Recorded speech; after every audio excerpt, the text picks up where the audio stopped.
സുഹൃത്തുക്കളെ, P C George അങ്ങനെ ജാമ്യം ലഭിച്ച് റിമാൻഡിൽ നിന്നും പുറത്തു വരുന്ന കാഴ്ചയാണ് പ്രധാന ചർച്ചയായി പ്രധാന വാർത്തകളിലൊന്നായി ഉയർന്നു വന്നത്. യഥാർത്ഥത്തിൽ പി സി ജോർജിനെ ജയിലിൽ ഇടണം എന്ന എതിരാളികളുടെ മോഹം അത് തകരുന്നു. പി സി ജോർജ് ആശുപത്രിയിൽ മാത്രമായിരുന്നു ഉണ്ടായിരുന്നത്. ഒരു ദിവസം പോലും ജയിലിൽ കിടക്കേണ്ടി വന്നില്ല. അങ്ങനെ പി സി ജോർജ് പുറത്തിറങ്ങുകയാണ്. യഥാർത്ഥത്തിൽ പി സി ജോർജിൻ്റെ കാര്യത്തിൽ പി സി ജോർജ് പല നാടകവും കളിച്ച് വ്യാജ സർട്ടിഫിക്കറ്റ് ഉണ്ടാക്കിയാണ് ജാമ്യം നേടിയത് എന്നുള്ളതാണ് മുസ്ലിം ലീഗിലെ അഭിഭാഷകൻ കോടതിയിൽ വാദിക്കുക ഉൾപ്പെടെ ചെയ്തത്. പക്ഷേ ഈ വാദങ്ങളെല്ലാം തള്ളിക്കൊണ്ടാണ് പി സി ജോർജിന് ജാമ്യം ലഭിച്ചത്. എന്തുകൊണ്ട് പി സി ജോർജിന് ജാമ്യം ലഭിച്ചു? പി സി ജോർജ് പറഞ്ഞ വാദങ്ങൾ ശരിയാണോ? പി സി ജോർജിൻ്റെ ഭാഗത്ത് എവിടെയാണ് തെറ്റുപറ്റിയത്? ഇത്തരം പല വിഷയങ്ങളാണ് നമ്മൾ ഈ വീഡിയോയിൽ പരാമർശിക്കാൻ ആഗ്രഹിക്കുന്നത്. ഒന്ന്, പി സി ജോർജിന് ജാമ്യം കിട്ടിയത് എന്തുകൊണ്ടാണ് എന്ന ചോദ്യത്തിന് 2-3 വാദങ്ങളായിരുന്നു പ്രതിഭാഗമല്ല, പരാതിക്കാരനായ മുസ്ലിം ലീഗിൻ്റെ നേതാവ് ഈ കോടതിയിൽ ഉന്നയിച്ചത്. മുസ്ലിം ലീഗിൻ്റെ ജില്ലാ പ്രസിഡന്റ് തന്നെയാണ് കോടതിയിൽ അഭിഭാഷകനായി എത്തുകയും വാദമുന്നയിക്കുകയും ചെയ്തത്. അതിലേറ്റവും പ്രധാനപ്പെട്ടത് ഹൈക്കോടതി കൃത്യമായ നിരീക്ഷണം ജോർജിനെതിരെ നടത്തിയിട്ടുണ്ട്. ജോർജ് കോടതി അലക്ഷ്യം നടത്തിയാണ്, മുൻപുള്ള കേസുകൾ ചൂണ്ടിക്കാട്ടി ജോർജ് കോടതി വിധിയുടെ ലംഘനമാണ് നടത്തിയെന്ന് ചൂണ്ടിക്കാണിക്കുകയാണ് ലീഗിൻ്റെ അഭിഭാഷകൻ ചെയ്തത്. രണ്ടാമത്തെ ഒരു പ്രധാനപ്പെട്ട കാര്യം, വ്യാജ സർട്ടിഫിക്കറ്റ് നേടിയെടുത്താണ് ജോർജ് കോടതിയിൽ കിടന്നത് എന്ന വാദം ഉയർത്തി. ഇങ്ങനെ 1-2 വാദങ്ങളാണ്. ജോർജിനെ പുറത്തുവിട്ടാൽ അത് സമൂഹത്തിന് തെറ്റായ സന്ദേശം നൽകുമെന്നും ജോർജിൻ്റെ അഭിഭാഷകൻ വാദിക്കുന്നു. സമാനമായി പ്രോസിക്യൂഷനും വാദിക്കുന്നു. പക്ഷേ കോടതി ചോദിച്ച ഒരു പ്രധാനപ്പെട്ട കാര്യം, ഈ മുൻകൂർ ജാമ്യാപേക്ഷ പരിഗണിച്ചപ്പോഴല്ലേ ഇത്തരം പരാമർശങ്ങൾ നടത്തിയത്? ഇത് മുൻകൂർ ജാമ്യാപേക്ഷയല്ല, കോടതി റിമാൻഡ് ചെയ്ത ശേഷമുള്ള ജാമ്യാപേക്ഷയാണ് പരിഗണിക്കുന്നതെന്ന് ഒന്നാമത്തെ ചോദ്യം കോടതി ചോദിക്കുന്നു.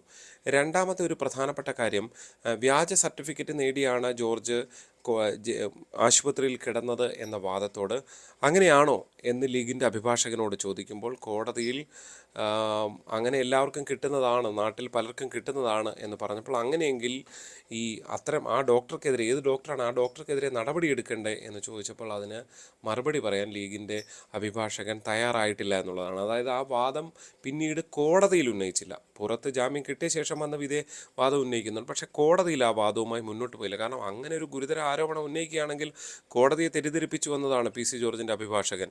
അങ്ങനെയെങ്കിൽ ആ ഡോക്ടർക്കെതിരെ നടപടി വേണ്ടേ? ഇത്തരം ഗുരുതരമായ കാര്യങ്ങൾ ഓൺ ചെയ്യുന്നുണ്ടോ എന്ന കാര്യത്തിൽ ഓൺ ചെയ്യാൻ ലീഗിൻ്റെ അഭിഭാഷകൻ തയ്യാറായിട്ടില്ല എന്നുള്ളതാണ്. മൂന്നാമത്തെ പ്രധാനപ്പെട്ട ഒരു കാര്യം, ഈ പരാമർശങ്ങളിന്മേൽ ഏതെങ്കിലും തരത്തിലൊരു നോട്ടീസ് പോലും ഹൈക്കോടതിയോ പോലീസോ അങ്ങനെ ഒന്നും ചെയ്തിട്ടില്ല. അതുകൊണ്ട് തന്നെ ഒരു കവലപ്രസംഗം നടത്തുന്ന പോലെയാണ് ലീഗിൻ്റെ അഭിഭാഷകൻ കോടതിയിൽ വാദിക്കുന്നത് എന്നുള്ളതാണ് പി സി ജോർജിൻ്റെ അഭിഭാഷകൻ ചൂണ്ടിക്കാണിച്ചത്. അതായത് പ്രോസിക്യൂഷനെതിരെയും സമാനമായ വാദം ഉന്നയിക്കുന്നു. സാധാരണ കോടതി അലക്ഷ്യം നടത്തിയിട്ടുണ്ടെങ്കിൽ കോടതി നോട്ടീസ് അയക്കണം. അങ്ങനെ നോട്ടീസ് ഇതുവരെ പി സി ജോർജിന് നൽകിയിട്ടില്ല. പോലീസും യാതൊരു തുടർ നടപടി എടുത്തിട്ടില്ല.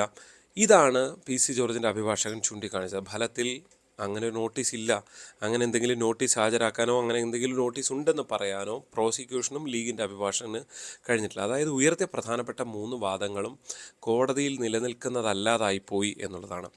നാലാമത്തെ ഏറ്റവും പ്രധാനപ്പെട്ട ചോദ്യം കോടതി തന്നെ ചോദിച്ചത്, ഈ കേസിൽ അന്വേഷണം പൂർത്തിയായതല്ലേ എന്നുള്ളതാണ്. അതിന് മറുപടി പറയാൻ ഇവർക്ക്, അതായത് പ്രോസിക്യൂഷനും ലീഗിൻ്റെ അഭിഭാഷകനും കഴിഞ്ഞിട്ടില്ല. അതിനാണ് അവർ ചൂണ്ടിക്കാണിച്ചത് ഇപ്പോൾ ജാമ്യം കൊടുത്താൽ തെറ്റായ സന്ദേശം പോകുമെന്നൊക്കെ. പക്ഷേ അന്വേഷണം പൂർത്തിയായതല്ലേ എന്ന ചോദ്യത്തിന് അന്വേഷണം പൂർത്തിയായി എന്നുള്ള പോലീസ് റിപ്പോർട്ട് തന്നെ അവിടെയുണ്ട്. കാരണം ഇതൊരു വിശദമായ അന്വേഷണം നടക്കേണ്ട കേസല്ലല്ലോ. പി സി ജോർജ് ഒരു പരാമർശം നടത്തുകയാണ്, അതിന്മേൽ പി സി ജോർജിൻ്റെ മൊഴിയെടുക്കണം. ഈ പരാമർശം നടത്താൻ ഉപയോഗിച്ചിപ്പോൾ മൊബൈൽ ഫോണാണോ ലാപ്ടോപ്പാണോ ഏതുവഴിയാണ് അദ്ദേഹം അത് പ്രചരിപ്പിച്ചത്, അത് കസ്റ്റഡിയിലെടുക്കണം. അങ്ങനെ ലാപ്ടോപ്പ് കസ്റ്റഡിയിലെടുത്തു. മറ്റൊന്നുള്ളത്, ഈ ചാനലിൽ നിന്നും ഇതിൻ്റെ ഒറിജിനൽ വീഡിയോ കോപ്പി എടുക്കണം, അതെടുത്തു. അവതാരകൻ്റെ മൊഴിയെടുത്തു.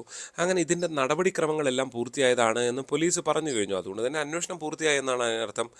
അന്വേഷണം പൂർത്തിയായ ഒരു പ്രതിയെ പിന്നീട് റിമാൻഡിൽ അല്ലെങ്കിൽ ജയിലിൽ ഇടേണ്ട കാര്യമില്ല, ജുഡീഷ്യൽ കസ്റ്റഡിയിൽ വെക്കേണ്ട കാര്യമില്ല എന്നുള്ള വാദവും എന്നുള്ള ഹൈക്കോടതി ഉത്തരവുകളടക്കം പി സി ജോർജിൻ്റെ അഭിഭാഷകൻ ചൂണ്ടിക്കാണിച്ചു. അങ്ങനെ വളരെ എളുപ്പമാണ്.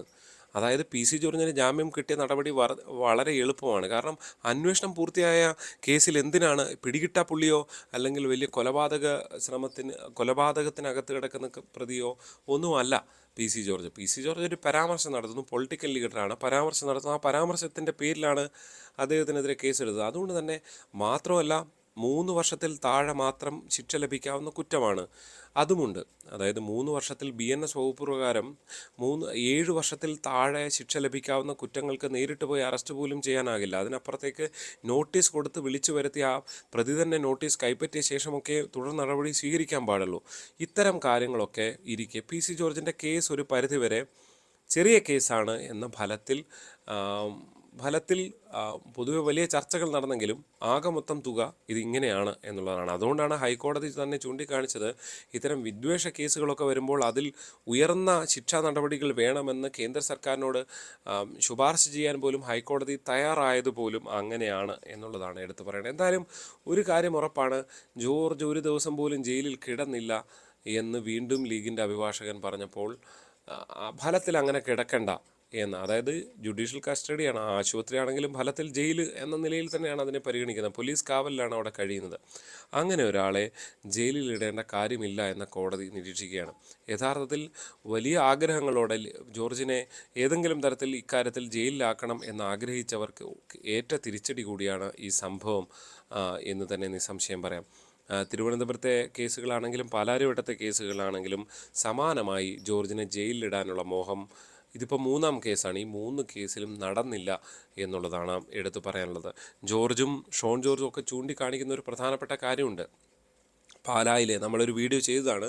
പാലായിൽ ബിഷപ്പിൻ്റെ ഭൂമിയിൽ നിന്നും ശിവലിംഗം കിട്ടിയ സംഭവത്തിൽ ബിഷപ്പ് ഹൗസും ഒപ്പം തന്നെ ഈ ഹിന്ദു സംഘടനകളും അമ്പല കമ്മിറ്റി എല്ലാം ചേർന്നുകൊണ്ടൊരു സമവായത്തിന് പോകുമ്പോൾ അമ്പല കമ്മിറ്റി അവകാശവാദം ഉന്നയിച്ചെന്നും ബിഷപ്പ് ഹൗസ് അത് നിഷേധിച്ചെന്നും ഒക്കെ പറഞ്ഞ് വളരെ മതസ്പർദ്ധ ഉണ്ടാക്കുന്ന, 2 മതങ്ങൾക്കെതിരെ സ്പർദ്ധ ഉണ്ടാക്കാവുന്ന തരത്തിലുള്ള ഒരു വാർത്ത പ്രചരിപ്പിച്ച ഒരു ചാനൽ ആണ് മീഡിയ വൺ എന്നാണ് പി.സി. ജോർജും ഷോൺ ജോർജും ഒക്കെ ചൂണ്ടിക്കാണിക്കുന്നത്. പക്ഷേ അവർക്കെതിരെ കാസ എന്ന സംഘടന പരാതി കൊടുത്തു, എന്നിട്ട് കേസെടുത്തില്ല.